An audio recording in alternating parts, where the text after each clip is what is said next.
और बच्चों ठीक है, कैसे हैं आप सब लोग? तो जो आपकी पिछली क्लास थी, तो पिछली क्लास में आप लोगों ने क्या पढ़ा था? चार्ज और चार्ज की प्रॉपर्टी, और उससे रिलेटेड कुछ क्वेश्चंस आप लोगों ने पढ़े थे। आज हम लोग बहुत ही इंटरेस्टिंग टॉपिक स्टार्ट करने वाले हैं। आप लोग तैयार हो जाइए, मज़ा आने वाला, बहुत मज़ा आने वाला है। तो आज का जो हमारा टॉपिक है वो क्या है? क्या बात है, कूलॉम्स लॉ। अरे वाह! तो आज हम लोग पढ़ेंगे कूलॉम्स लॉ, और कूलॉम्स लॉ साथ में इसके एप्लीकेशन पढ़ेंगे और बेहतरीन न्यूमेरिकल लगाएंगे। तो आइए अब हम लोग स्टार्ट करते हैं Coulomb's law. Coulomb's law, Coulomb's law क्या कहता है, जरा ध्यान दें। कूलॉम्स लॉ है, इसे ना मैं चेंज कर सकता और ना आप, ना इसे मैं और ना ही आप। क्लियर है? कूलॉम ने आखिर क्या कहा और क्या ऑब्जर्व किया और उन्होंने क्या रिजल्ट दिया, इस पर अब हम लोग क्या करने वाले हैं, बात करने वाले हैं। कूलॉम ने दो चार्ज लिए और 2 पॉइंट चार्ज लिए। 2 पॉइंट जब चार्ज लिया तो उन्होंने क्या देखा और क्या पाया? उन्होंने एक चार्ज को एक सरफेस पर चार्ज दिया और उसे पकड़ लिया, और दूसरे चार्ज पर बिना टच किए एक फोर्स लग रहा था। अगर इसको पॉजिटिव लिया तो ये रिपल करके भाग रहा था बाहर, और अगर इसे नेगेटिव लिया तो अट्रैक्ट हो रहा था इसकी तरफ। बट इस पर एक फोर्स फील हो रहा था, लेकिन बिना टचिंग वाला फोर्स। ये हो क्या रहा था? उन्होंने क्या लिए? 2 पॉइंट चार्ज लिए। एक पॉइंट चार्ज Q1 ये और दूसरा पॉइंट चार्ज Q2 ये। उन्होंने क्या सोचा? उन्होंने सोचा कि ये जो फोर्स है, ये फोर्स कैसा है? क्या ये फोर्स ठीक उसी प्रकार से है जैसे अगर हम कोई एक बॉडी लेते हैं और उस बॉडी को अगर हम स्पेस से छोड़ दें तो वो डायरेक्टली कहाँ पर आती है? जमीन पर आती है। तो अगर ये जमीन पर आती है तो आप क्या ऐसा हुआ कि जमीन से धरती माता ने क्या किया? खुपच करके क्या किया? हाथ बढ़ाया और इसको नीचे लेकर के आई। बोले ऐसा हुआ क्या? सोचिए, ऐसा हुआ? बिल्कुल ऐसा नहीं हुआ। आपने इसको जैसे नीचे छोड़ा, यानी कि ऊपर से छोड़ा, ये कहां पर आई? अपने आप नीचे आई। इसे हमें लाने की जरूरत नहीं पड़ी। ये क्यों आई भाई? ये क्यों आई? सोचने वाली बात है।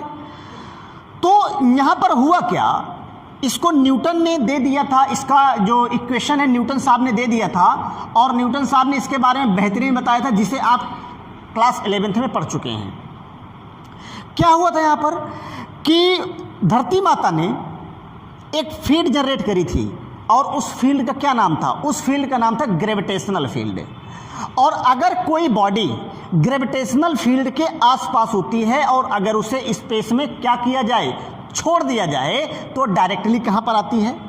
नीचे की ओर। मतलब धरती माता ने उस पर एक फोर्स लगाया, बिना टचिंग वाला फोर्स। ये भी है, धरती माता इसे टच नहीं कर रही हैं, बिना टचिंग वाला फोर्स लगाया और ये अट्रैक्ट होकर के कहाँ पर आ गई? नीचे। इसलिए इस फोर्स को हमने कौन सा फोर्स कहा था? Gravitational force.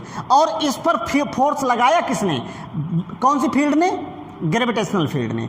तो ठीक उसी प्रकार से कूलॉम साहब ने एक बात को ऑब्जर्व किया कि जिस चार्ज को हम पकड़ रखे हैं, इस चार्ज ने अपने चारों तरफ एक फील्ड जनरेट किया हुआ है, और इस फील्ड का नाम है इलेक्ट्रिक फील्ड।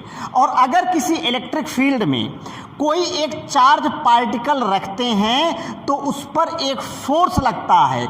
ये फोर्स आपका अट्रैक्शन का भी हो सकता है और रिपल्सन का भी हो सकता है। बट ग्रेविटेशनल के केस में ऐसा नहीं नहीं था। ग्रेविटेशनल के केस में क्या था कि ग्रेविटेशनल फोर्स केवल और केवल अट्रैक्शन का था, बट जो इलेक्ट्रोस्टैटिक फोर्स है, यानी कि जिसे कूलाम्बियन फोर्स भी कहते हैं, जिसे कूलाम साहब ने कहा, इसे हम रिप्रेजेंट करते हैं Fe से।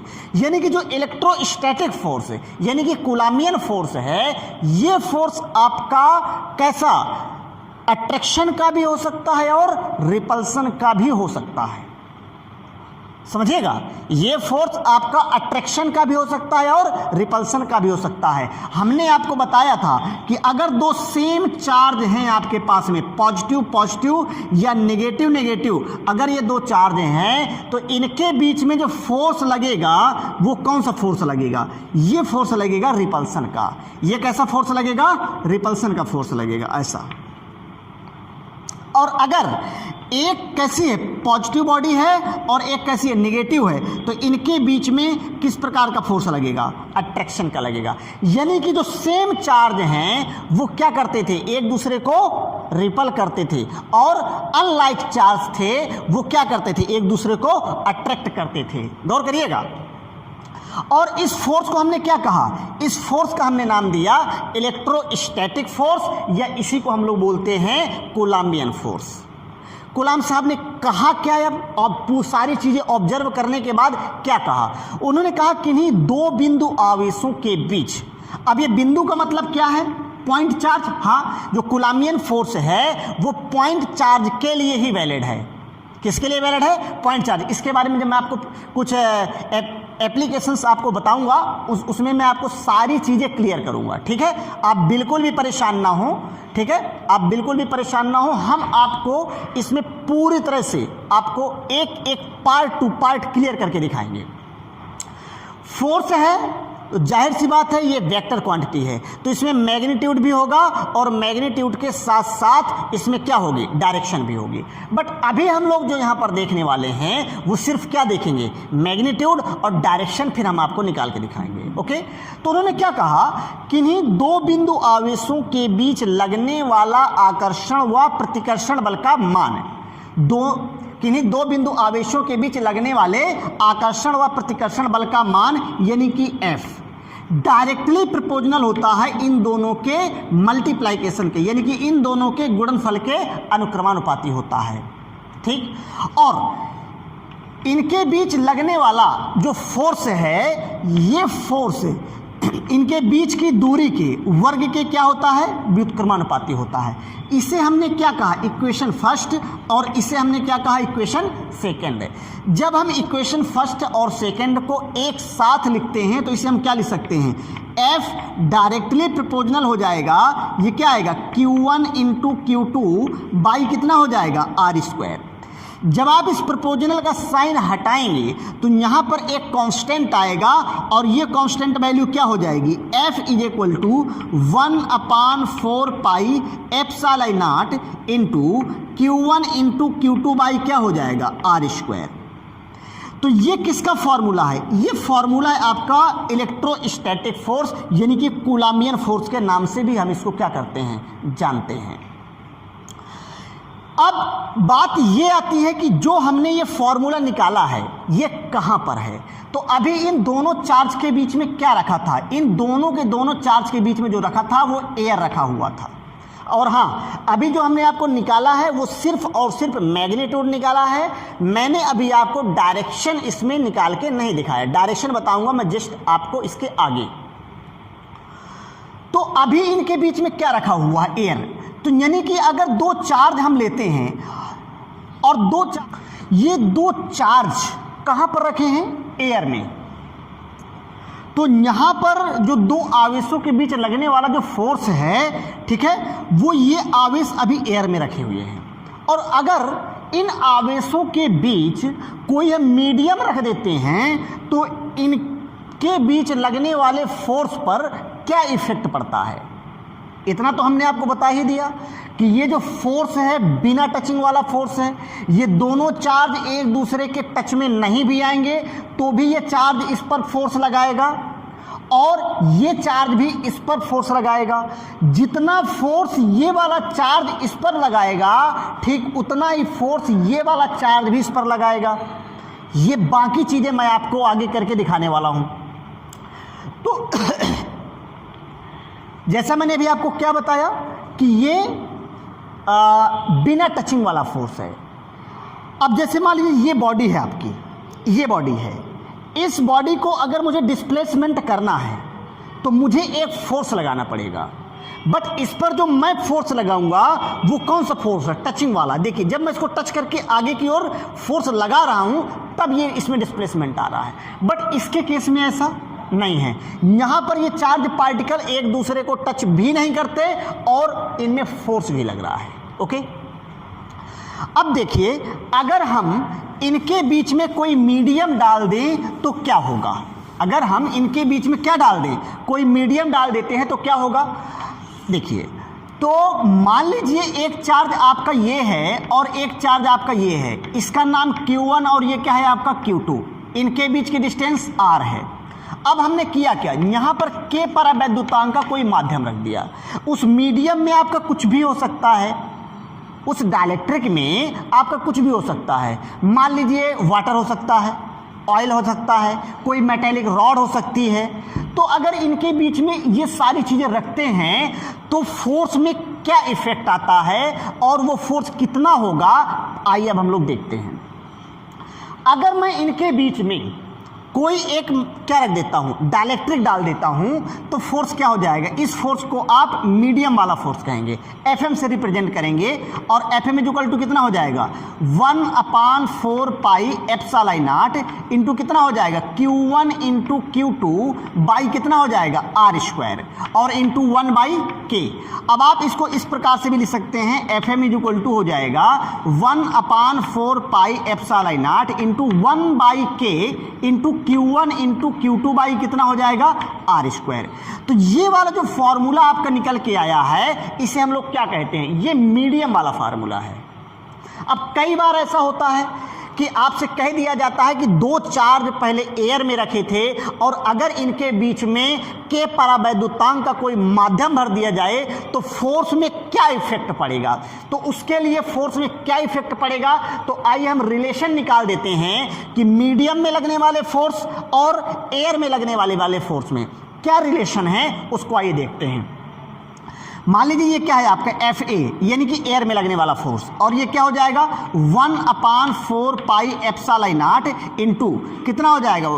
Q1 इंटू Q2 बाई कितना? R²। इसी प्रकार से मीडियम में लगने वाला फोर्स Fm इक्वल टू कितना हो जाएगा? 1/4 pi epsilon naught into K 1/K और इंटू कितना हो जाएगा? Q1 into Q2 by R²। ये हो जाएगा। अब आप इसको डिवाइड कर दीजिए तो 1/4 पाई एप्सिलॉन नॉट से 1/4 pi epsilon not cancel out हो जाएंगे। Q1 Q2 से Q1 Q2 cancel out, R² से R² कैंसिल आउट। तो अगर अब आप यहाँ पर ध्यान से देखो तो कितना आ रहा है? FA by FM equal to कितना हो जाएगा? K। यानी कि इसको आप चाहें तो इस प्रकार से लिख सकते हैं कि हमें निकालना होता है Fm की वैल्यू, यानी कि मीडियम डालने के बाद फोर्स में क्या इफेक्ट आएगा। तो Fm इक्वल टू आप लिख सकते हैं FA बाई कितना हो जाएगा? K। ये इतना हो जाएगा। यानी कि अगर दो चार्ज पहले एयर में रखे हैं और अगर इनके बीच में कोई डाइलेक्ट्रिक डाल देते हैं, कोई माध्यम आप डाल देते हैं, तो उनके बीच लगने वाला फोर्स इस प्रकार से चेंज हो जाएगा। हम आपको ये समझाने के लिए एक बेहतरीन सा न्यूमेरिकल लेंगे, लेकिन उससे पहले हम आपको मात्रक वगैरह सारी चीज़ों के बता दें, ठीक है। हाँ, ये बात तो जहाँ फार्मूला देख करके ही क्लियर हो रही है कि जो मीडियम में लगने वाला फोर्स है वो क्या हो जाएगा, उसकी वैल्यू घट जाएगी। किसकी अपेक्षा? एयर वाले से।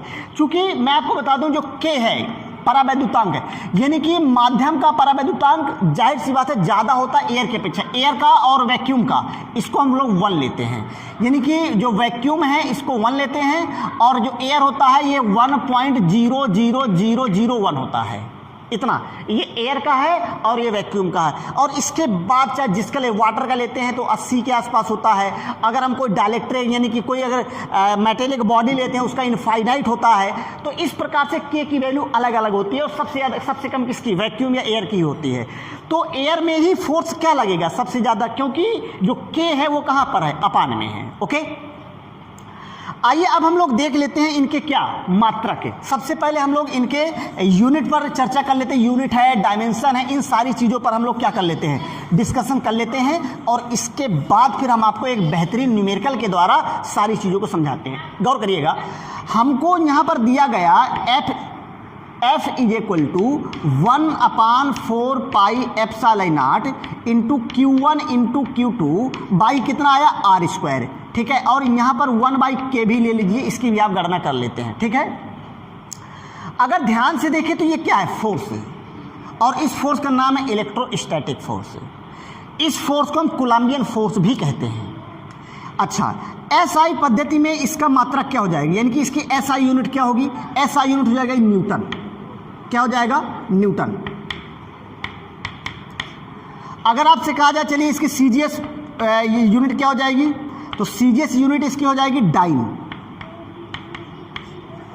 फिर आपसे कई बार पूछ लेता है कि इसकी डायमेंशन बताइए, तो इसकी डायमेंशन क्या हो जाएगी, यानी कि इसकी बीमा क्या हो जाएगी, MLT की पावर -2। ये किसकी बीमा है, बल की बीमा है। ओके, अब कई बार आपसे पूछता है कि 1/4 पाई एप्सिलॉन नॉट की वैल्यू कितनी होगी। तो ये जो 1/4 पाई एप्सिलॉन नॉट है इसकी वैल्यू कितनी हो जाएगी, 9 × 10 की पावर 9। अब इसका मात्रक क्या होगा भाई, इसका मात्रक भी देख लेते हैं। तो मात्रक न्यूटन को, अगर F को आप इसके अपान में ले आए तो ये तो कांस्टेंट है, तो ये वाली चीज़ आपकी यहाँ आ जाएगी। तो इसका जो मात्रक हो जाएगा क्या हो जाएगा, कूलाम स्क्वायर प्रति न्यूटन मीटर स्क्वायर। ठीक है, कई बार आपसे पूछ लेता है कि इस एप्सिलॉन नॉट की वैल्यू बताइए। इसकी बीमा भी चाहो तो देख सकते हैं, इसकी बीमा क्या हो जाएगी भाई, अगर आपको इसकी बीमा निकालना तो बीमा निकाल सकते हैं। आइए अब आप देखिए एप्सिलॉन नॉट की वैल्यू क्या हो जाएगी। एप्सिलॉन नॉट की वैल्यू कितनी होती है, ये होती है 8.85 गुणे 10 की घाते -12। इसकी यूनिट क्या हो जाएगी, तो यूनिट के लिए आप क्या करेंगे, इसका एकदम उल्टा हो जाता है। तो क्या हो जाएगा, न्यूटन मीटर स्क्वायर प्रति कूलाम स्क्वायर। आपसे कई बार पूछता है कि एप्सिलॉन नॉट की बीमा बताइए, तो एप्सिलॉन नॉट की बीमा क्या हो जाएगी, बीमा क्या हो जाएगा, फोर्स को आप अपान में ले जाइए। तो फोर्स को जब आप अपान में ले जाएंगे, एप्सिलॉन नॉट को आप यहाँ पर ले आइए, 1/4 पाई, ये तो आपका क्या है, कांस्टेंट है। तो अब आप यहाँ पर बीमा निकाल सकते हैं इसकी, Q1 Q2। तो Q क्या है, चार्ज, और आवेश की बीमा क्या होती है, AT। तो AT यानी कि A²T²। तो आप इसको लिख सकते हैं A² और क्या हो जाएगा, T²। ये अब ये फोर्स नीचे आ जाएगा। फोर्स की डायमेंशन क्या होती है, MLT की पावर -2, ये चीज़ हो जाएगा। इसके बाद R की डायमेंशन क्या होती है, ये हो जाएगा L², इतना हो जाएगा। इस पूरी चीज़ को कहाँ ले जाइए, आप ऊपर ले जाइए। तो जब आप इसको ऊपर ले जाएंगे तो ये क्या हो जाएगा आपका M इनवर्स। ये L क्या हो जाएगी, L की पावर 3। तो आप इसको लिख सकते हैं L की पावर -3। ये T जब आपका ऊपर जाएगा, MLT की पावर -2 होता है। जब आप इस T को ऊपर ले जाएंगे तो आप क्या लिख सकते हैं, T की पावर +4 हो जाएगा आपका। ठीक है, और ये हो जाएगा A²। तो ये जो बीमा आ गई, ये डायमेंशन आ गया, वो किसका हो गया, एप्सिलॉन नॉट की। अब हमने यहाँ पर आपको दो चीज़ें लिख करके दिखाई, एक आपका K और एक आपको दिखाया एप्सिलॉन नॉट। ये दोनों चीज़ें हैं क्या, ये दोनों चीज़ें हैं क्या, तो इसको हम लोग बोलते हैं परावैद्युत नियतांक। क्या बोलते हैं इसको, इसको हम लोग बोलते हैं परावैद्युत नियतांक। इसे हम बोलते हैं परावैद्युत नियतांक। ठीक है, अच्छा ये क्या, और इसे हम K से भी रिप्रेजेंट करते हैं और इसे हम एप्सिलॉन R से भी रिप्रेजेंट करते हैं। कई बुकों में आपको K लिखा मिलेगा, कई बुकों में आपको एप्सिलॉन R भी लिखा मिलेगा। इसे हम लोग क्या बोलते हैं, इसे बोलते हैं हम वायु की वैद्युतशीलता। इसे हम क्या बोलते हैं, वायु। एप्सिलॉन नॉट यानी कि इसको हम बोलते हैं वायु की वैद्युशीलता, वायु की वैद्युशीलता, वैद्युशीलता ये हो जाएगा। ठीक है। अब कई बार आपसे एक चीज और पूछ लेता है कि वायु की वैद्युशीलता और माध्यम की वैद्युशीलता, इनमें रिलेशन निकालिए। इसे बोलते हैं परावैद्युत नियतांक। ठीक है, इसे क्या बोलते हैं, परावैद्युत नियतांक। इसे बोलते हैं वायु की वैद्युशीलता, और एक होता है आपका माध्यम की वैद्युशीलता, इसे रिप्रेजेंट करते हैं एप्सिलॉन से। इसे बोलते हैं हम लोग माध्यम की वैद्युशीलता, वैद्युतशीलता। ठीक है, आइए देखिए इसके बारे में अब हम लोग चर्चा करते हैं। ये सारी चीजें आपकी नोट हो गई। आइए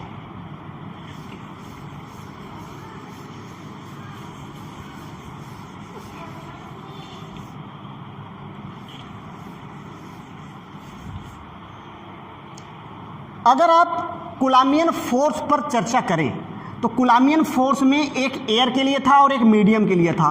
तो एफ ए आपका कितना लिखा था, 1/4 pi epsilon naught into Q1 into Q2 by कितना था, R²। और जब आपने मीडियम की बात किया था तो एफ एम था, एफ एम इक्वल टू कितना हो जाएगा, 1/4 pi epsilon naught into 1/K, ये मीडियम के लिए है, और इंटू कितना हो जाएगा, Q1 into Q2 by R²।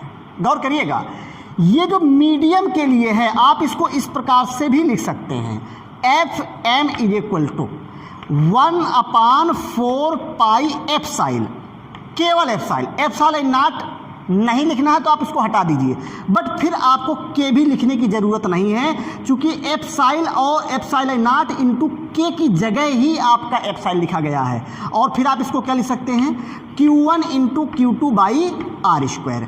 अब आपने क्या किया, ये जो एप्सिलॉन है, एप्सिलॉन आपने किसकी जगह लिखा, एप्सिलॉन नॉट इंटू के की जगह लिखा है। आपको रिलेशन बताना है, क्या बताना है आपको, रिलेशन, यानी कि परावैद्युतांक, यानी कि माध्यम की वैद्युशीलता और वायु की वैद्युशीलता में का जो रेशियो है वो कई बार आपसे पूछ लिया जाता है। तो माध्यम की वैद्युशीलता ये है, वायु की वैद्युशीलता ये है, और इसे बोलते हैं इन दोनों का रेशियो के, इसीलिए इसको बोलते हैं परावैद्युत नियतांक या परावैद्युत अनुपात भी बोलते हैं इसको, रेशियो। तो आप इसको क्या लिख सकते हैं, के, या इसी को हम लोग बोलते हैं एप्सिलॉन आर, दोनों चीजें से रिप्रेजेंट करते हैं। इज इक्वल टू कितना हो जाएगा, आप इसको लिखते हैं एप्सिलॉन बाई कितना हो जाएगा, एप्सिलॉन नॉट, इतना। ठीक है, तो आप इसको अच्छे से क्या करिए, नोट कर लीजिए। तो सभी का नोट हो गया। चलिए अब आगे हम लोग ऐसा करते हैं कि एक न्यूमेरिकल से एक क्वेश्चन के द्वारा मैं रखे हूं, और उनके बीच में अगर मीडियम डाल दिया जाए तो फोर्स में क्या इफेक्ट आएगा। तो एक क्वेश्चन के द्वारा इसको समझते हैं।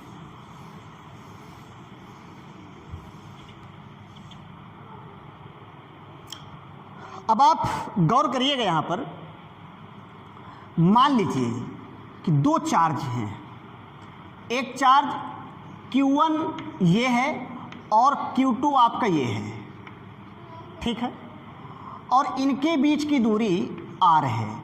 पहले इनके बीच में क्या है, एयर है, ठीक है, और कह रहा कि जब दो आवेश एयर में थे तो उनके बीच में कितने का, Fa is equal to 20 newton का बल कार्य कर रहा था।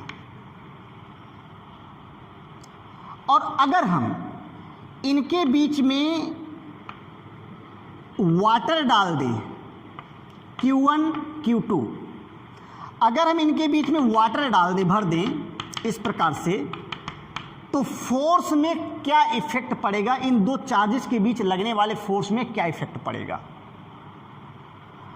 तो आपको मालूम है कि Fm हमको क्या करना है, निकालना है, और हमने आपको अभी एक फॉर्मूला ड्राइव किया है। देखिए यहां पर आपको ना तो Q की वैल्यू मालूम है, ना तो आपको R की वैल्यू मालूम है। ये क्वेश्चन क्यों टफ हो जाता है अगर आपके पास में ये फार्मूला नहीं है तो। देखिएगा Fm is equal to Fa by कितना, के। ये अगर फार्मूला नहीं है आपके पास तो फिर ये क्वेश्चन क्यों टफ हो जाता है? क्योंकि आपको ना तो यहाँ पर Q1 Q2 की वैल्यू दी गई है, ना तो आपको R की वैल्यू दी गई है, सिर्फ आपको दो चीज़ें दी गई हैं। क्या दिया गया है? FA की वैल्यू दी गई है और K = दिया गया है। ये आपको हालांकि लर्न करना पड़ता है। K की वैल्यू 80 दी गई है। परावैद्युतांक K यानी कि जल का परावैद्युतांक कितना होता है? 80 होता है। तो अगर आप ध्यान से देखें तो हमारे पास अगर ये फार्मूला है तो इसे हम बड़ी आसानी से लगा सकते हैं। तो FM = कितना हो जाएगा? 20 बटे कितना? 80। यानी ध्यान से देखिए, 0 से 0 कैंसिल और FM की वैल्यू कितनी आ जाएगी? FM की वैल्यू आ जाएगी 0.25 न्यूटन। तो क्या वो फोर्स बढ़ा कि घटा? फोर्स आपका घटा। और अगर दो चार्ज के बीच में मीडियम रखा हुआ है कोई और इसको बाद में एयर में ले जाते हैं तो फोर्स क्या हो जाता है? बढ़ जाता है। और अगर एयर से मीडियम में ले जाते हैं तो फोर्स घट जाता है। क्लियर है? तो अगर आप ध्यान से देखें तो फार्मूला आपके लिए कितना उपयोगी है, कुछ समझ में आया? अच्छे से याद रखिए और इसके ढेर सारे क्वेश्चन आप लगाने का प्रयास करिए। ओके, कई बार Q1 Q2 की वैल्यू दे देता है, पहले बीच की दूरी R दे देता है और फिर कहता है पहले एयर भरा था फिर वाटर में जाता है तो इनके बीच लगने वाला फोर्स निकाल लीजिए। ये क्वेश्चन ऐसे भी दे सकता था कि मान लीजिए कि एक आपके पास में 2 माइक्रोकूलाम का फोर्स चार्ज ये है, 2 माइक्रोकूलाम का चार्ज ये है, इनके बीच की दूरी कितनी है? इनके बीच की दूरी है आपकी मान लीजिए 2 मीटर है। कितनी है? 2 मीटर। अब आपसे कह रहा है कि इनके बीच में अभी एयर भरा हुआ है, मीडियम में लगने वाला फोर्स बताइए। मीडियम में लगने वाला, अगर इनके बीच में जल भर दिया जाए तो मीडियम वाला फोर्स बताइए। तो फिर इसमें आप सबसे पहले आप FA निकालना पड़ेगा। तो FA = कितना हो जाएगा? 9 × 10⁻⁹। ओके, अब Q1 Q2 की वैल्यू कितनी हो जाएगी? ये हो जाएगा 4 × 10⁻⁻12। आप इसी तरह रखेंगे ना, 2 × 10⁻⁻6 × 2 × 10⁻⁻6 ऐसा कुछ करके रखेंगे। और बाई कितना हो जाएगा? बीच की दूरी R, तो 2 दूनी कितना हो जाएगा? 4। तो ये और ये क्या हो जाएंगे? Cancel out. 6 दूनी कितना हो जाएगा? 12। तो आप FA की वैल्यू कितना लिख सकते हैं? 9 × 10⁹ इंटू कितना हो जाएगा? 10⁻⁻12 है। तो आप इसे लिख सकते हैं 9 × 10⁻³ कितना? -3 न्यूटन। ये कहाँ का फोर्स है? FA का। बट आपसे पूछ कहाँ पर रहा है? मीडियम का। तो अगर मीडियम का पूछ रहा है तो आप एयर पर निकाल करके आप इसको छोड़ नहीं देंगे, आपको मीडियम पर निकालना पड़ेगा। तो मीडियम का फोर्स कितना हो जाएगा? FM। और FM = कितना होता है आपको मालूम है? FA/ कितना? K। FA की वैल्यू रख दीजिए, K की वैल्यू रख दीजिए। तो FA की वैल्यू कितनी है? 9 × 10⁻³ K की वैल्यू कितनी है होती है? 80 होती है। This prove that. इस प्रकार से हम क्या करते हैं, अगर दो चार्ज पहले कहाँ पर रखे हो? एयर में, और उनके बीच में मीडियम डाल दिया जाए तो इस प्रकार से फोर्स में क्या आता है? चेंजमेंट आता है। ओके, अभी तो हमने सिर्फ इलेक्ट्रोस्टैटिक फोर्स यानी कि कूलाम्बियन फोर्स का मैग्नीट्यूड निकाला है। अब हम निकालेंगे इसकी डायरेक्शन। तो आइए हम आपको डायरेक्शन निकालना सिखाते हैं।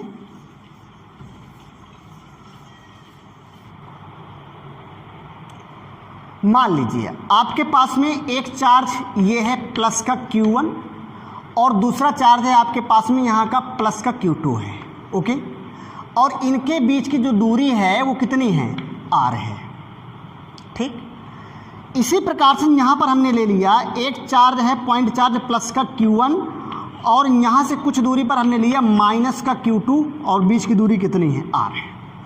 अब हम आपको यहाँ पर डायरेक्शन निकालना सिखाएंगे। ठीक है, आप ये बताइए आप किस पर फोर्स निकालना चाहते हैं? Q2 पर निकालना चाहते हैं कि Q1 पर निकालना चाहते हैं? तो चलिए आइए सबसे पहले हम लोग निकालते हैं Q2 पर। किस पर निकालते हैं? Q2 पर। हमें फोर्स निकालना Q2 पर। जिस पर फोर्स निकालना हो उसे फ्री रखते हैं और जिसके कारण निकालना हो उसे पकड़ लेते हैं। जिसके कारण बल निकालना हो उसे पकड़ लेते हैं और जिस पर निकालना हो उसे फ्री रखते हैं। अब आप अगर ध्यान से देखें तो यह कैसा चार्ज है? पॉजिटिव। ये कैसा चार्ज है? पॉजिटिव। ये भी पॉजिटिव और ये भी पॉजिटिव। आपको मैं एक चीज़ बता दूं, इनमें इंसानों जैसे कोई गुणधर्म नहीं है। सेम चार्ज, पॉजिटिव और पॉजिटिव, तो इनमें क्या दुश्मनी? ये चाहता है कि तू मेरे पास कभी मत आना, और ये चाहता है कि मैं तुझे देखना भी पसंद नहीं करता, तू मेरे रास्ते से भाग जा। तो ये जाहिर सी बात है, ये क्या करता है, इससे दूर जाता है। और इसने इस पर एक फोर्स लगाया, और वो कितना फोर्स लगाया, F।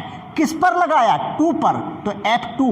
किसके कारण लगा, 1 के कारण, तो ड्यू टू 1। तो आप इसे क्या कहेंगे, F2 ड्यू टू 1। और जा किधर रहा है, 2 से बाहर की ओर। और कितना फोर्स होगा ये, 1/4 pi epsilon naught into Q1 into Q2 by R², इतना फोर्स लगा।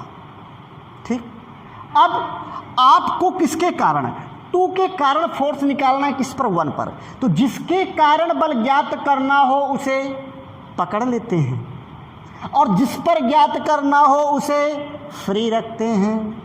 तो अब ये कैसा चार्ज है, पॉजिटिव, ये कैसा चार्ज है, ये भी पॉजिटिव। तो इनमें इंसानों जैसे कोई गुणधर्म नहीं है, तो जाहिर सी बात है ये दुश्मन की तरह इसको देखेगा। तो ये क्या कहेगा, भाई तू बाहर चल, तू मुझसे दूर हट, तेरे मेरे बीच में कोई रिश्ता नहीं है, तू भाग जा।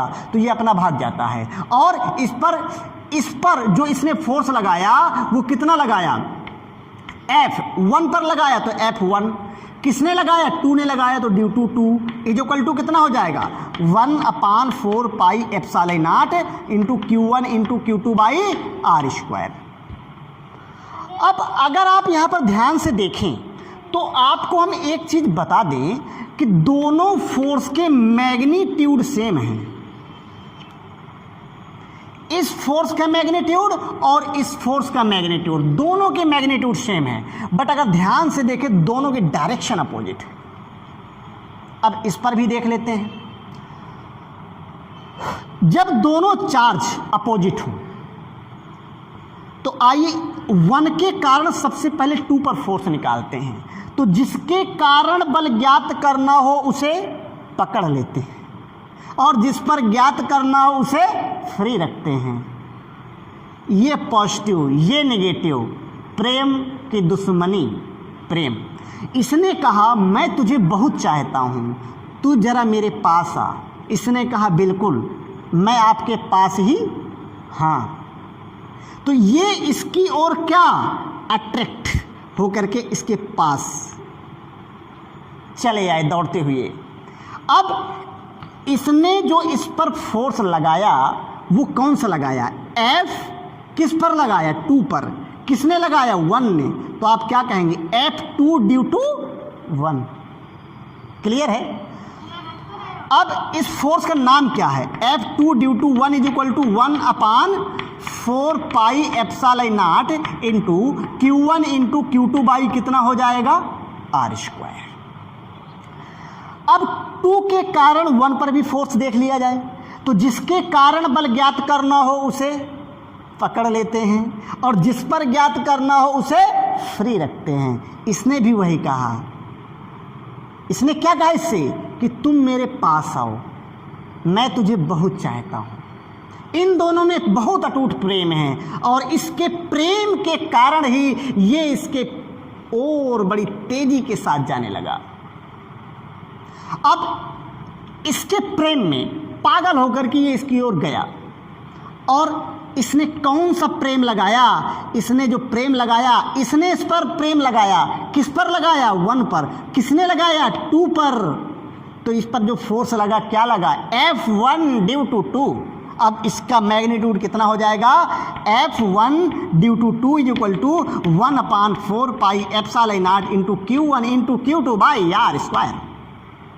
अगर आप ध्यान से देखें तो क्या इनके अभी भी डायरेक्शन अपोजिट हैं, क्या इनके अभी भी मैग्नीट्यूड सेम है, बिल्कुल दोनों के मैग्नीट्यूड सेम, बट दोनों के डायरेक्शन अपोजिट है। इसीलिए कूलाम ने क्या कहा, कूलाम ने ये कहा कि ये जो दोनों फोर्स हैं मैग्नीट्यूड में सेम होते हैं, बट दोनों के डायरेक्शन अपोजिट होते हैं।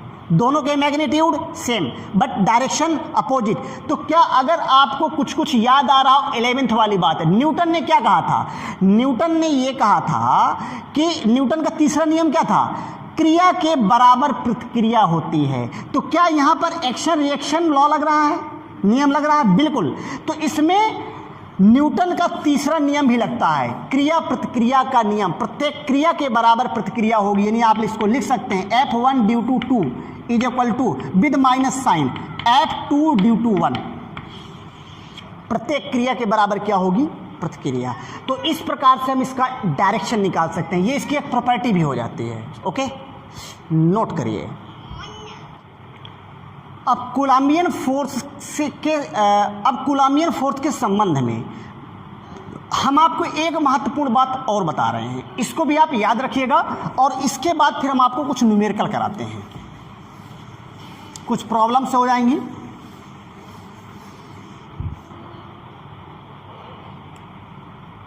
ये महत्वपूर्ण चीजें कुछ आपको याद रखनी है।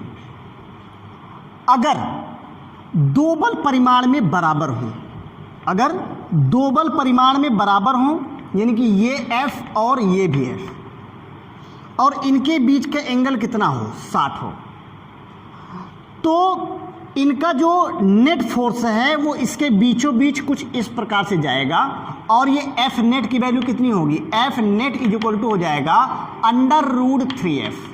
ये बात आपको याद रखनी है।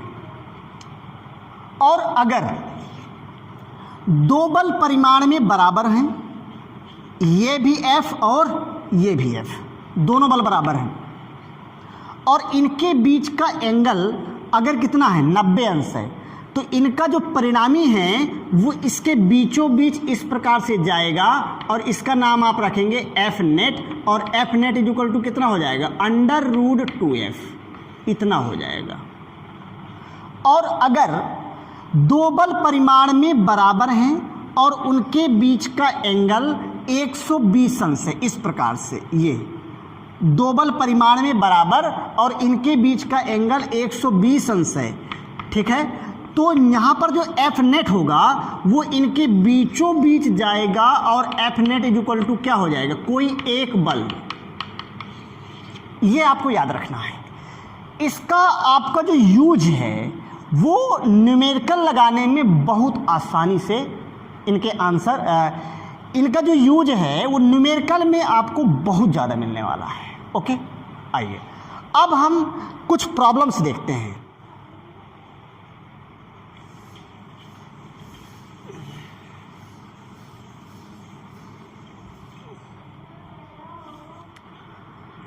अब एक आपके सामने क्वेश्चन है, सोचिएगा और ईमानदारी के साथ इसका जवाब दीजिएगा, ठीक है?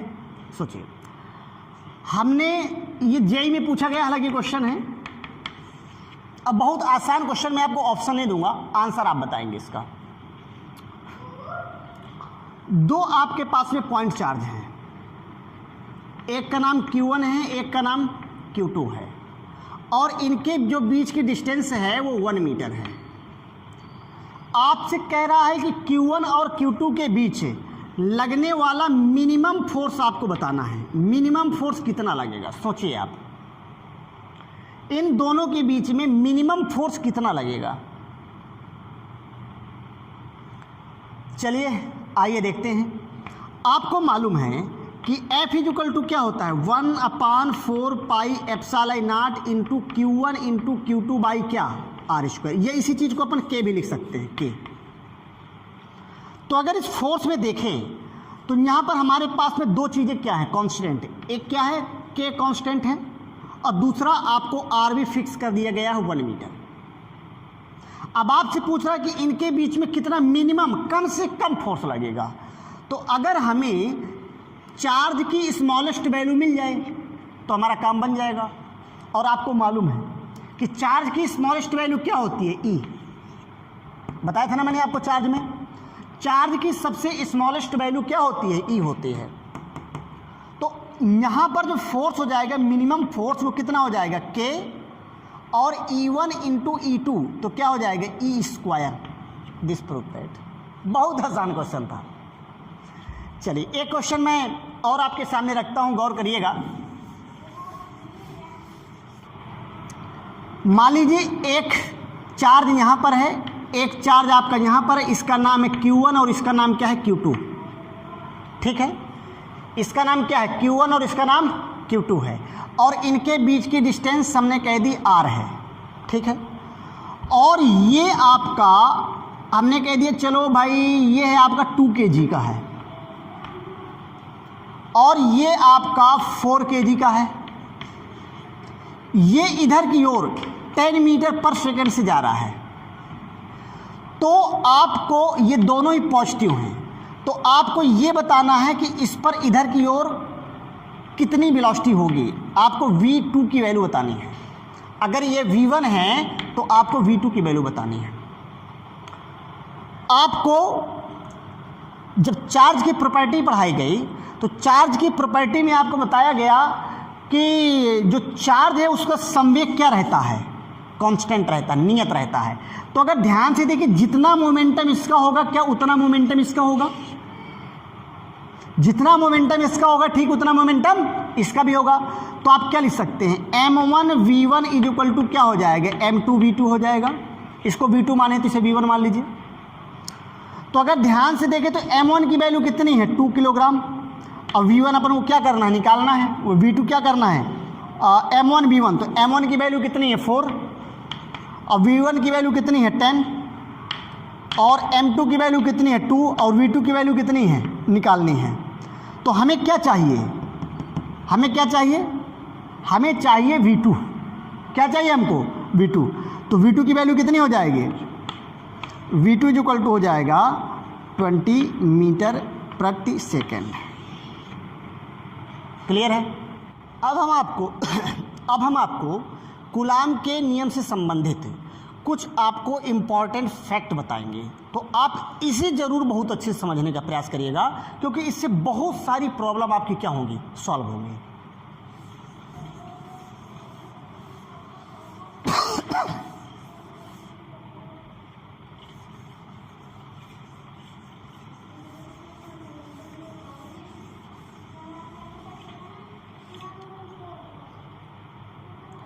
पहला फैक्ट क्या है, चलिए यहीं चलते हैं। पहला फैक्ट क्या है कि ये जो कूलाम का नियम है, कूलाम का नियम केवल और केवल बिंदु आवेशों के लिए ही मान्य है।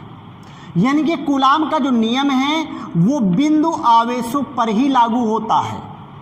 अब पॉइंट चार्ज मतलब अगर आपके पास कोई सरफेस भी है तो उस पर उस चार्ज को उसके सेंटर पर फिक्स मान सकते हैं, पहली बात। और दूसरी बात कि दो चार्ज जो हैं आपके उनके बीच के डिस्टेंस उन दोनों आवेशों के जो पृष्ठ है उससे बहुत ज़्यादा होनी चाहिए। यानी कि इन दो जो चार्ज हैं अगर इनका साइज इनकी बीच की दूरी से बहुत कम हो तो हम इनको क्या मान सकते हैं, पॉइंट चार्ज मान सकते हैं। जैसे यहाँ पर मैं हूँ और आप, मैं और आपके और हमारे बीच की दूरी, अरे भाई हम तो बहुत नेटवर्क से जुड़े हुए हैं, हम आप लोग बहुत करीब हैं, दिल के करीब हैं। चलिए मैं आपको नहीं, मान लीजिए मैं हूँ और रोड पर कोई बंदा है, ठीक है, तो भले मेरी साइज इतनी है, दूसरे की साइज भी इतनी है और हम में चार्ज है उसमें भी चार्ज है, बट हम लोगों के बीच का जो डिस्टेंस है वो बहुत ज़्यादा है, इसलिए हमें और उसको क्या मान सकते हैं, पॉइंट मान सकते हैं। ठीक है, तो यहाँ पर पॉइंट का तात्पर्य है। और जो कूलाम का नियम है वो बिंदु आवेश के लिए ही मान्य है, पहला। और दूसरा पॉइंट क्या है, ये जो कूलाम्बियन फोर्स है केवल और केवल रेस्ट चार्ज में कार्य करता है। यानी कि जो कूलाम्बियन फोर्स है, जो इलेक्ट्रोस्टैटिक फोर्स यानी कि कूलाम्बियन फोर्स है, वह फोर्स केवल और केवल रेस्ट चार्ज के लिए वैलिड है। और अगर ये क्या कर रहे हो, मूव कर रहे हो, तो वहां पर ये आपका कूलाम्बियन फोर्स कार्य नहीं करता। अब मैं जरा इसके लिए आपको थोड़ा सा समझा देता हूं। मान लीजिए आपके पास में कोई एक चार्ज ये है, एक चार्ज ये है और एक चार्ज ये है, ठीक है। और अगर ये वाला चार्ज आपका अपने ही चारों ओर इस प्रकार से क्या कर रहा है, मूव कर रहा है, ऐसे यूं यूं ऐसे टहल रहा है, समझिएगा, तो इस पर इसके कारण इस पर फोर्स लगेगा। क्यों लगेगा? अब आप कहेंगे, बोले सर आपने तो कहा था कि रेस्ट में होना चाहिए, बट ये अपने अक्ष के चारों ओर ही घूम रहा है, ये मूव नहीं कर रहा, अपना जो पोजीशन है वो चेंज नहीं कर रहा है, इसलिए इस पर क्या लग रहा है, फोर्स लग रहा है। और हाँ, और अगर ये अकेला पोजीशन चेंज भी करता तो भी इसमें फोर्स लग जाता है, बट अगर दोनों करे तो नहीं लगेगा। तो अगर ये क्या कर रहा है, मूव कर रहा है अकेला, तो इस पर फोर्स लगेगा। और दूसरी बात, अगर ये वाला चार्ज अगर ये चार्ज ऐसे घूम रहा है और साथ में ये इधर की ओर दौड़ रहा है, तो इनके बीच में कोई इलेक्ट्रोस्टैटिक फोर्स नहीं लगेगा, मतलब यहाँ पर कूलम्बियन फोर्स नहीं लगेगा। और अगर ये दोनों चार्ज रेस्ट में हैं, तो जाहिर सी बात है, अगर ये रेस्ट में है तो यहाँ पर कूलम्बियन फोर्स कार्य करेगा। और कूलम्बियन फोर्स अगर हम सही से देखें तो वास्तव में रेस्ट चार्ज के लिए ही महत्वपूर्ण है और रेस्ट चार्ज पर ही वैलिड है। ठीक, चलिए अब तीसरा नंबर क्या है, ये जो आपका कूलम्बियन फोर्स है, कूलम्बियन फोर्स लगने के लिए दोनों आवेशों के बीच की दूरी यानी कि Q1 और Q2, इन दोनों आवेशों के जो बीच की दूरी R है वो 10⁻⁻15 मीटर के बराबर या उससे ज़्यादा होनी चाहिए। और अगर इन दोनों आवेशों के बीच की दूरी 10⁻⁻15 मीटर से कम है तो वहाँ पर कूलम्बियन फोर्स कार्य नहीं करेगा। क्लियर। अब इसके बाद चौथा नंबर ये कहता है कि ये जो कूलम्बियन फोर्स है, कूलम्बियन फोर्स व्युत्क्रम वर्ग के नियम का पालन करता है, यानी कि Q1 और ये Q2 है, इनके बीच की दूरी R है। तो जो कूलम्बियन फोर्स है यानी कि F डायरेक्टली प्रोपोर्शनल होता है 1/r² के, यानी कि यह व्युत्क्रम वर्ग के नियम का पालन करता है। कौन? कूलम्बियन फोर्स। अब पांचवा नंबर, ये जो कूलम्बियन फोर्स है, कूलम्बियन फोर्स क्रिया प्रतिक्रिया के नियम का भी पालन करता है। अगर आप ध्यान से देखें, ये Q1 और ये Q2, जितना फोर्स Q1 Q2 पर लगाएगा F2 ड्यू टू 1, ठीक उतना ही फोर्स 2 भी लगाएगा 1 पर, और ये हो जाएगा आपका F1 ड्यू टू 2। तो आप इसे लिख सकते हैं F1 due to 2 is equal to with minus sign F2 due to 1, यानी कि जो कूलम्बियन फोर्स है वो क्रिया प्रतिक्रिया के नियम का पालन करता है। इसके बाद 6 नंबर पर अब क्या आएगा, कूलम्बियन फोर्स 2 पॉइंट चार्ज के बीच में तो लगता है, लेकिन साथ ही एक बार यानी कि जब एक कूलाम साहब समझा रहे थे तो वहाँ पर एक गलती भी हो गई, यानी कि उनसे एक बच्चे ने पूछ लिया, क्या पूछा जरा ध्यान दीजिए, फिर आपको ये चीज़ समझ में आएगी।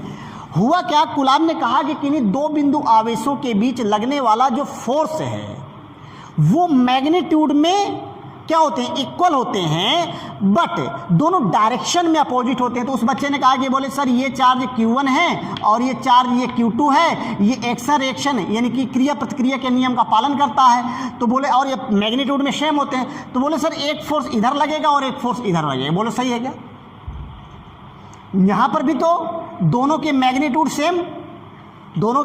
सेम और डायरेक्शन क्या है, अपोजिट है। तो क्या इस बालक ने जो सोचा क्या वो सही था? क्या हो जाएगा, ये गलत। यानी कि जो कूलम्बियन फोर्स है वो क्रिया प्रतिक्रिया के नियम का पालन करता है, बिल्कुल सही। दोनों के फोर्स सेम होंगे, डायरेक्शन अपोजिट होंगी, बिल्कुल। लेकिन एक बात और याद रखना है कि जो कूलम्बियन फोर्स है वो एक ही दोनों आवेशों को मिलाने वाली रेखा के अनुदिश कार्य करेगा, यानी कि इन दोनों आवेशों को मिलाने वाली लाइन ज्वाइनिंग रे, यानी कि दोनों को मिलाने वाली जो रेखा है इसके अनुदिश कार्य करेगा। मतलब ये इस प्रकार से कार्य नहीं कर सकते, ऐसे दोनों को जो लाइन मिला रही है इस पर ही कार्य करेगा। ओके, इसके बाद अब 7वां नंबर भी आप देख लीजिए। ये जो कूलम्बियन फोर्स है, कूलम्बियन फोर्स में एक चीज़ और होता है जो कि हमारे जीवन काल में अगर ऐसा नहीं हो सकता कभी भी, कूलम्बियन फोर्स में और क्या होता है, मान लीजिए ये Q1 है और ये Q2 है, और Q1 ने जितना प्रेम Q2 को दिया, Q2 भी ठीक उतना प्रेम Q1 को देगा।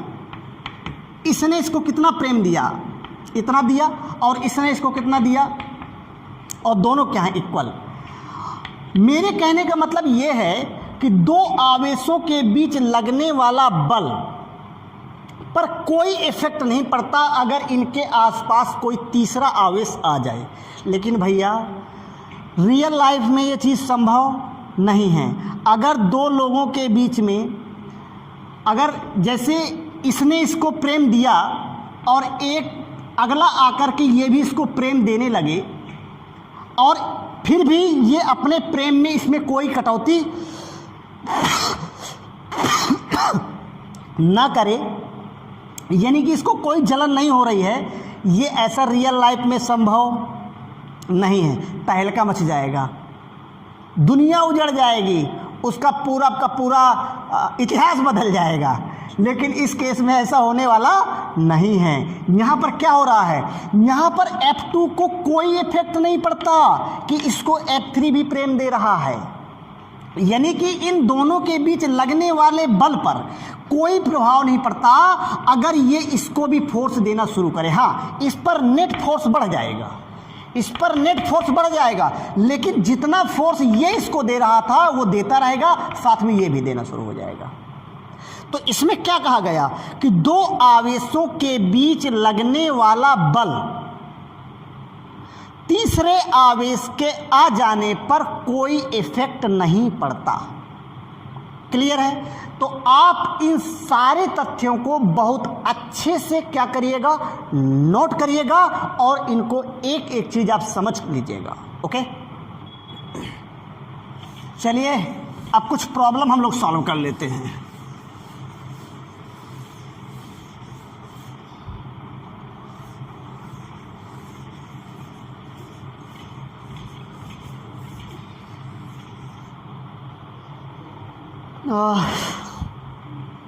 मान लीजिए आपके पास कोई एक ट्रायंगल है, ऐसा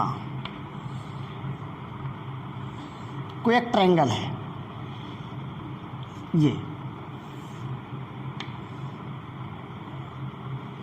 एक ट्रायंगल है, साइड ए ऐसा करके, इस पर जो चार्ज है कितना है Q, इस पर भी चार्ज कितना है Q और इस पर भी चार्ज कितना है Q। ठीक है, आपसे कह रहा है कि ये A है, ये B है और ये क्या है C है, और आपसे कहा गया चलिए किसी एक पॉइंट पर आप फोर्स बताइए, चाहे यहाँ पर बताइए चाहे यहाँ पर चाहे यहाँ पर, बोलिए कहाँ पर निकाल दें, B पर। चलिए B पर निकाल लेते हैं। सभी चार्ज कैसे हैं, पॉजिटिव हैं। अब आपको B पर फोर्स निकालना है, किसके कारण, A के कारण और C के कारण। तो आप क्या करेंगे, जिसके कारण बल ज्ञात करना हो पकड़ लेते हैं। तो ये इधर आपका जाएगा F B due to A is equal to कितना हो जाएगा, के क्यू स्क्वायर बाई ए हो जाएगा। सी के कारण कितना हो जाएगा, ये इधर जाएगा ऐसे, ये क्या हो जाएगा F B due to C is equal to कितना हो जाएगा, K Q square by A square.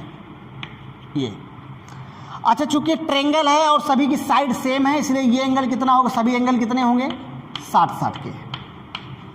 तो ये एंगल कितना हो जाएगा 60। हमने आपको थोड़ी देर पहले कुछ बताया था, याद आ रहा है। तो इनका दोनों फोर्स कैसे हैं, इक्वल हैं, और इनके बीच का एंगल कितना 60 है। तो एफ नेट की वैल्यू अपन को क्या करनी है, निकालनी है।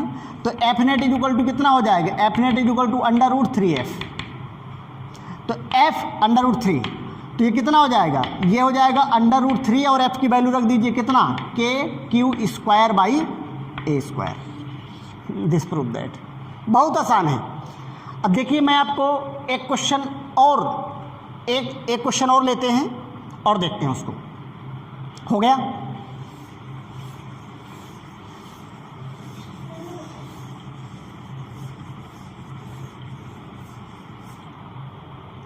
मान लीजिए आपको एक स्क्वायर दिया गया, ये है ऐसा, एक स्क्वायर दे दिया गया, प्रत्येक की साइड ए है और क्यू और क्यू और ये क्यू, ये सबको क्यू क्यू ले लिया गया। ओके, अब इसे आपने कहा 1 पार्ट, इसे कहा है आपने 2 पार्ट, इसे कहा है आपने तीसरा पॉइंट, इसे कहा है आपने चौथा पॉइंट।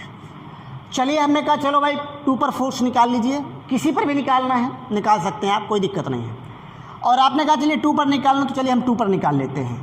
तो इसके सबसे पहले आप इसके कारण इस पर फोर्स निकालेंगे, इधर की ओर जाएगा, कितना हो जाएगा F2 ड्यू टू 1। ठीक है, ये कितना हो जाएगा, K Q square by A square. फिर हाँ, एक चीज़ आपको याद रखना, सबसे पहले आप उन साइड के कारण निकालिए जो इससे डायरेक्टली जुड़े हैं। अब इससे ये वाला जुड़ा था और ये वाला जुड़ा था, तो ये आपका डायरेक्टली नीचे की ओर आएगा। इससे आप क्या कहेंगे, F2 due to 3 is equal to कितना हो जाएगा, के क्यू स्क्वायर बाई कितना हो जाएगा, ए स्क्वायर हो जाएगा। अगर ध्यान से देखें तो दोनों के मैग्नीट्यूड सेम और एंगल क्या है, 90 अंश है, तो इनका जो परिणामी जाएगा क्या, इनके बीचों बीच जाएगा। इसे हम क्या नाम दे दें, एफ डैश नाम दे दें। क्या नाम दे दें, एफ डैश। तो एफ डैश की वैल्यू कितनी निकल आएगी, F dash is equal to कितना हो जाएगा, √2f, यही तो होगा। अब √2 जो कहते हैं एफ की वैल्यू कितनी है, के क्यू स्क्वायर बाई कितना, ए स्क्वायर। ये किसकी वैल्यू निकल आई, एफ डैश की। इसको आपने क्या कहा, इक्वेशन फर्स्ट है। अब आप निकाल लीजिए इसके कारण इस पर फोर्स, ये इसके कारण आपको निकालना ये वाला। तो सबसे पहले तो ये डिस्टेंस देखिए कितनी होगी, ये डिस्टेंस हो जाएगी √2a, ठीक। अब आपको इसके कारण इस पर फोर्स निकालना, तो ये फोर्स आपका इधर की ओर जाएगा। इस फोर्स का नाम क्या होगा, F2 ड्यू टू 4।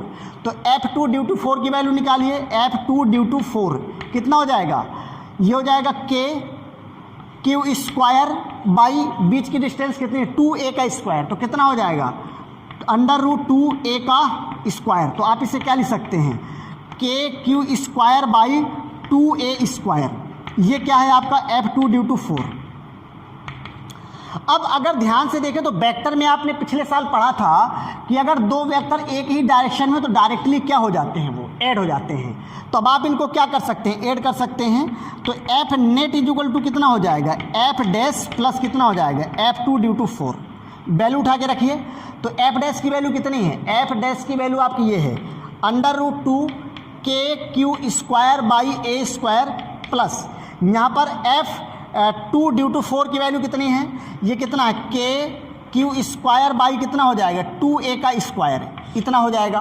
अब आप अगर ध्यान से देखें तो इससे क्या कॉमन निकल रहा है, इसमें के Q square by A square common निकल रहा है, निकाल लीजिए। तो के Q square by A square और अंदर क्या हो जाएगा, √2 प्लस कितना हो जाएगा, 1/2। चाहें तो आप इसको यहीं पर लिख करके छोड़ सकते हैं, या कुछ कॉमन और निकालना हो निकाल सकते, ठीक हो गया। This prove that, okay. तो इस प्रकार से ये प्रॉब्लम बहुत आसान है करना। अगर आपके सारे कॉन्सेप्ट क्लियर हैं तो महा आसान है न्यूमेरिकल लगाना।